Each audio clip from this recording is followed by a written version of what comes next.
The United Nations Environmental Assembly, UNEA-7, is taking place from the 8th to the 12th of December 2025 in Nairobi, Kenya, on the theme Advancing Sustainable Solutions for a Resilient Planet. Inger Andersen, the Undersecretary General of the United Nations and Executive Director of the United Nations Environment Program, said in a recent speech, "We still need rapid and unprecedented cuts to greenhouse gas emissions." COP30 reinforced growing global momentum to transition away from fossil fuels, to halt deforestation, and pursue high-impact measures such as cutting methane emissions. She also related, the COP saw unprecedented Indigenous peoples' leadership from the Amazon and across the world, and reinforced that this momentum is coming from all sources. However, she reminded us another crucial issue is the environmental impact of armed conflict and climate-related risks to peace and security. That conflict-related environmental damage can push people into hunger, disease, and displacement, as we have seen in Gaza, the Sudan, the DRC, Ukraine, and elsewhere. She mentioned the United Nations Environmental Programme's commitment to address the environmental determinants of health, from reducing air pollution to limiting exposure to hazardous substances and chemicals, and to recognize in terms of mental health that we know that spending time in nature reduces stress and anxiety.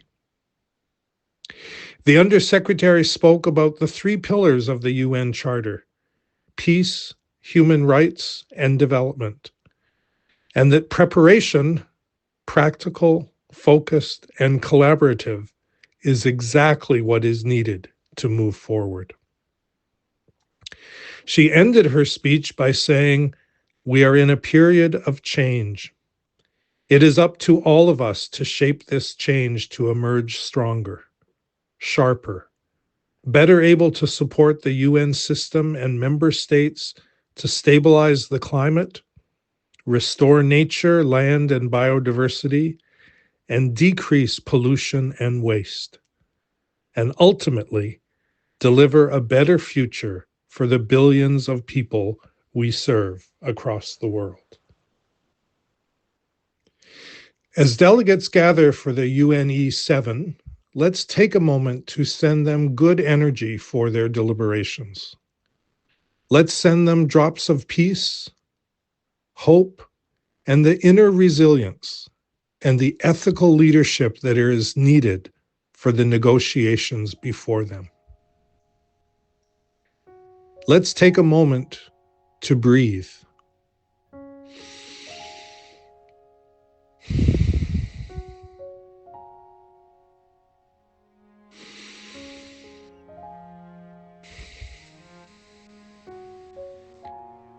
Taking in pure, positive energy and spreading it out to the world. Let's take a moment to turn inside and center ourselves in a peaceful, powerful state. Relaxing our bodies, letting any stress drain away, slowing down our thoughts, and focusing our attention on the center of our foreheads.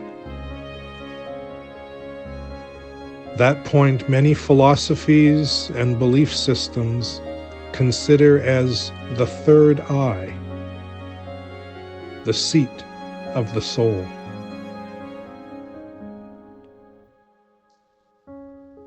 Let's focus our energy there, the seat of our true identity as eternal spiritual beings. And in that consciousness, pure, peaceful, powerful, the best of what we are. Connect with the divine, the supreme source of that pure energy, and fill ourselves.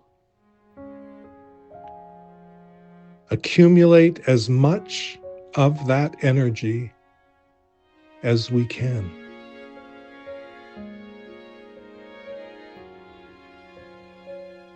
Envision that energy like light that is showering down on us, brightening and empowering ourselves for the tasks ahead. Absorb energy inside from that shower of light. And then let's turn our attention outwards to take that pure, powerful energy we have been gifted with and to shine that energy on the United Nations Environment Assembly. All those involved in activities and negotiations in the next week. Let's send them the energy of peace, stability, and clarity they can take inside, and the powers of courage, cooperation, discernment, and decision-making that they can draw on to provide the ethical leadership that is needed for these environmental discussions and the well-being of all on this planet. Peace, stability, clarity, courage, cooperation, discernment, and decision-making.